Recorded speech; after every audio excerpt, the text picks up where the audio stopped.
Hey guys, my name is Mark Gallagher and I've got something a little bit different for you today, so please forgive the absence of a cover for this week.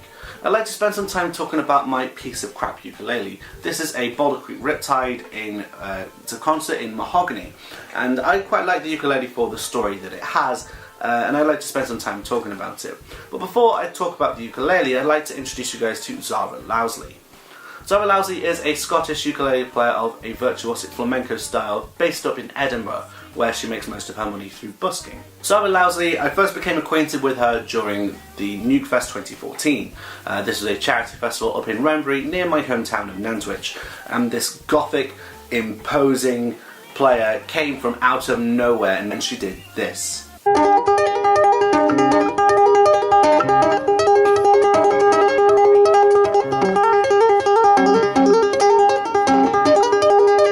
Needless to say, we were gobsmacked, and she became the talk of the town for quite some time. Zahra made a few posts on Facebook advertising some ukuleles that she was giving away just to better homes, and I just put my hand up for any and all. Zahra Lowzley embarked on the ukulele cycle tour in 2015, where she got on a push bike and she cycled from Edinburgh through various venues around the UK. I invited her along to an open mic night that I was running, which was based in Nantwich at the Vine, and I was running that open mic night at the time, and I wanted to have her along as a special featured artist, which can really put a spotlight on her and introduce her not just to the ukulele community but also to my local music scene as a whole, to show them what could be done on ukulele.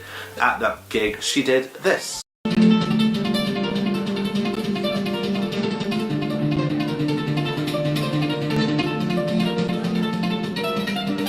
So that felt really gratifying for me, and also she brought this ukulele along with. So this ukulele she ended up bringing in a bin bag, on a push bike, in the rain, and it's just a piece of crap, but I love it. So now Zahra Lowzley, she really likes to relic her ukuleles. She likes to take new ones, she likes to make them look old and battered by battering her ukuleles, and it's amazing just how shitty they look, but in the best possible way. So some of the mods that she's got include, there's a lovely little crack from both ends of the bridge down to the body. I imagine this is where she just dropped it and she ended up gluing it back together and left a really horrible glue mark. The ukulele's also got oddly placed sound holes here, which is nice, and here, that is just the design of Boulder Creek, which is fair enough. You might also notice there's a couple of holes here and one right here next to the jack socket. Maybe she was making new jack sockets and having multiple pickups in it. I don't really know. What Zahra Lowzley likes to do, she likes to take classical guitar strings and string them with the ukulele so they're in like really low tunings, and she does some kind of interesting and weird stuff.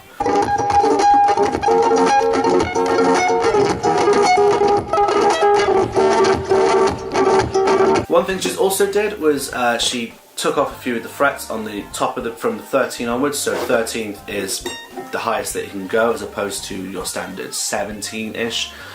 I believe the reason for this was so she could allow for some percussive elements to playing, so you could do something like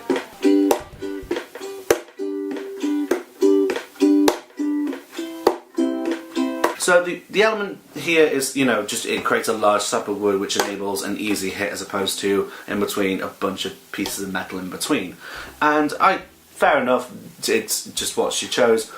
Also, I'm not sure if you can make it out with the focus on here, but she's also carved from like the fret 14, slightly carved here, and the reason being was so she could enable playing with a bow on ukulele. The tuners on this are fantastic, they are really smooth. I think they're just the original that come with this ukulele, but they're just so smooth to operate and I really like it.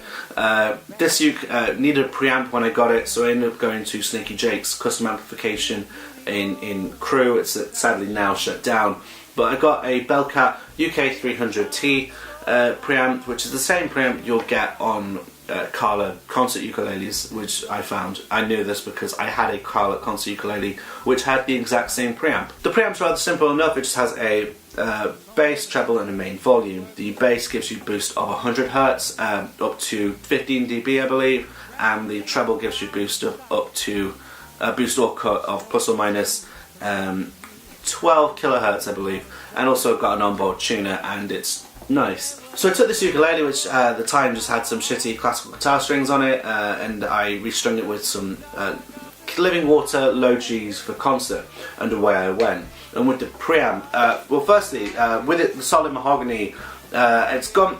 I feel like some of the tone's been deadened since I've done some things to it, but it's still got quite an earthy, wooden, pure tone to it. So strumming, it's like.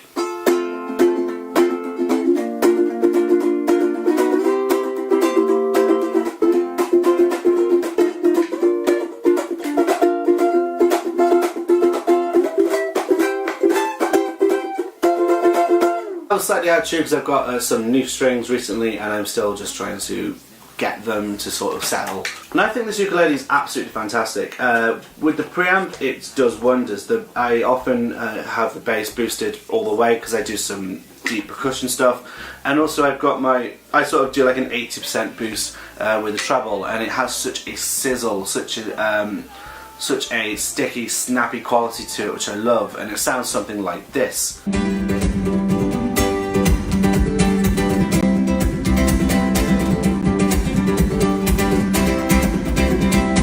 So this is my main gig uke throughout 2016. This is when I re-entered the ukulele scene and started playing some major festivals. I went to the Ukulele Festival of Scotland, Great Britain, and Grand Northern Ukulele Festival. I even went to Berlin, and I played them all playing on this piece of shit, and I wouldn't have had it any other way. This is my main gig uke for when I transitioned from being a guitarist who just kind of chill with ukulele to this is my main thing.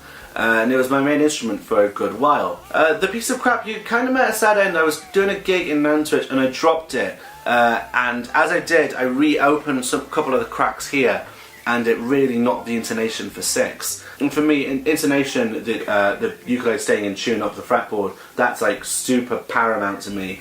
And it got to points where I was like, you know, anything beyond the 5th fret, it just got majorly too sharp. So I ended up sort of retiring it, and I ended up getting my handmade Coca-Cola ukulele, which I loved. I had that from like March, early 2017 to mid 2018, and that sort of replaced it. You've mainly seen my Pono 10 ukulele, which I've used on most of my videos. That's currently getting set up, and that's currently just in repairs, just getting a couple little things sorted out. And I've ended up taking this out for a few gigs. I've been just working little by little on it, you know, re-gluing, using different saddles to try and re-salvage the ukulele and its intonation. And especially for live use, I think this is fantastic. It's kind of scary, you know, going back to a concert scale after being so used to the tenor size. I've got to sort of like second guess things a lot, but this pickup just has so much power behind it, and yeah, I think this ukulele is fantastic, and I think that I need to kind of show a bit more love. So what do you guys think? Do you want me to do more videos about my ukuleles or about my stuff and things that aren't covered? Do you want to see more stuff like this? If so, just let me know in comments, like what kind of stuff you'd like to see from me. I'm wondering if I should start doing more teaching and tutoring orientated stuff. Let me know what you think, and it'll be nice to see you guys around. My name's Mark Gallagher, and cheers.